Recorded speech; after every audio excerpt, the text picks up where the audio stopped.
Judith Mergui en direct de Tel Aviv et moi confinée. On fait une belle paire, Judith. Bonjour. Bonjour Ilana, comment ça va?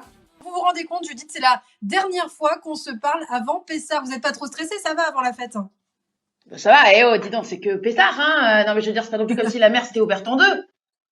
Bah si, justement. Ça va Ilana, jouez pas sur les mots s'il vous plaît. Non, ce que je veux vous dire par là, c'est que bon, cette année, Pessard, il impressionne personne. Soyons honnêtes, je veux dire, c'est quoi la menace? Hein? Vivre sans pain pendant une semaine?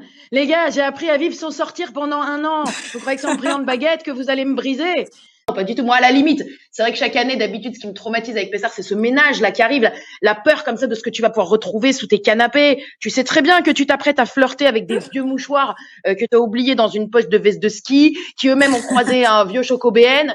Bon, d'habitude, ça fait peur, mais là, ça fait 1 an, les amis, que moi, je désinfecte ma maison au gel hydroalcoolique. J'ai réussi à éradiquer du variant de Covid mauritanien. Tu crois que c'est du Hametz qui va me résister? Je comprends pas. Bon, un petit rappel quand même de la fête de Pessah pour nos auditeurs, Judith. Oui, la fête de Pessah, bah écoutez, je pense qu'on peut parler un petit peu de Black Lives Matter, mais des Hébreux, voyez. Donc alors non, en vrai c'est une histoire de ouf, hein, on le dit pas assez. Alors en gros voilà, on est sur le petit peuple des Hébreux qui est réduit en esclavage en Égypte. On n'est pas sur un esclavage de gauche, hein. Tout ce qui est congé payé, 35 heures CMU, tu oublies, hein. Où sont les gilets jaunes quand on a besoin d'eux d'ailleurs, les gars, hein. Mais alors attendez, parce que c'est empire quand il y a Baba Pharaon qui lui prend comme une petite envie de régulation démographique génocidaire. Ah, ça lui prend comme une cystite au gars. Alors tout d'un coup, il décrète comme ça, tous les premiers-nés, on les bute chez les Hébreux. Alors je sais, c'est gore, voilà. C'est d'ailleurs là que la série est passée en mode accord parental souhaitable. Mais d'un autre côté, c'est aussi là que Netflix a dû se mettre à produire parce qu'on sent que l'intensité du scénario monte d'un cran de suite. Hein, c'est un autre budget. De suite, on passe à sauvetage et échange de nourrissons, donc tournage sur le Nil quand même. Ensuite, ellipse narrative parce que Moïse devient adulte. Là, il nous fait un coming out où il annonce, il découvre que c'est un Hébreu lui-même. Coup de théâtre. Ensuite, je te parle pas le désert, le buisson ardent. Donc là, bah budget, image de synthèse. Hein, vieillissement de Moïse. Là, ils ont pris les maquilleurs de Benjamin Button, je crois. Diplé, effets spéciaux. Enfin voilà. Et là, le bouquet final, s'il vous plaît. Mais s'il vous plaît, la libération du peuple, la mer qui s'ouvre, frérot, quand même. Et vous imaginez la liesse dans le désert, des veaux d'or que le Burning Man à côté, c'est de la verveine. Voyez? Alors moi, oui, je le dis, Ilana, voyez, bravo aux scénaristes. Mis à part les crackers en carton où là, ils se sont radinés, hein, c'est vraiment un sans faute, cette histoire. Citez-moi, s'il vous plaît, Madame Ferradian, citez-moi une série où on peut trouver tout ça, de l'action, des FX, du suspense, société, même les LGBT, ils sont représentés avec Kamel Wally qui fait la chorégraphie. Non, je veux dire, c'est une production parfaite. Moi, je vous le dis, je kifferais jouer dans Pessard. Voilà. Bon, et donc, pour résumer, Judith, c'est cette histoire que des familles juives du monde entier s'apprêtent à raconter aussi pendant le Seder de Pessah, cette fameuse histoire.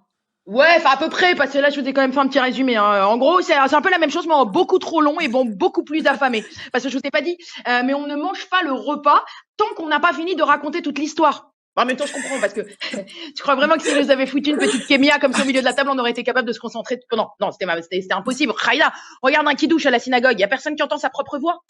Bon, vous pensez donc, vous avez l'impression que la Haggadah de Pessah est beaucoup trop longue, quoi. C'est pas que c'est long, c'est surtout que ça se disperse. Frérot, tu veux me raconter une histoire? Dis-moi, esclavage, Égypte, liberté, va straight to the point. Tu vois ce que je veux dire? Là, ça part dans tous les sens. Tu peux me dire comment à un moment, on se retrouve à te raconter? Il y a 4 sortes d'enfants. Le sage, le naïf, le méchant. Et celui qui ne sait pas questionner. Dis-moi, Françoise Dolto, quel rapport maintenant avec les pyramides? Est-ce que tu peux rester focus?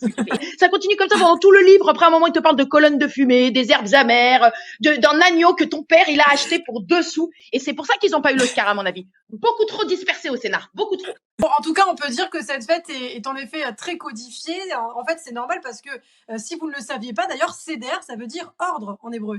Oui, là, pardon, je me permets de vous interrompre, Ilana, parce que c'est quand même le plus gros foutage de gueule de toute l'histoire du peuple juif, hein, cette histoire.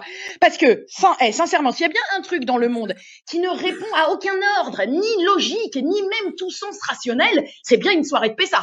Je veux dire, je trouve ça hyper culotté, moi, d'appeler ordre une soirée où tour à tour, tu peux quand même voir des gens boire à moitié allongés sur la table, secouer des pilons de poulet, Zrouan et tout, yeah. Moi, je dis rien que laisse tourner une caméra de surveillance, voilà. Sans le son, juste les images d'une soirée de Pessah.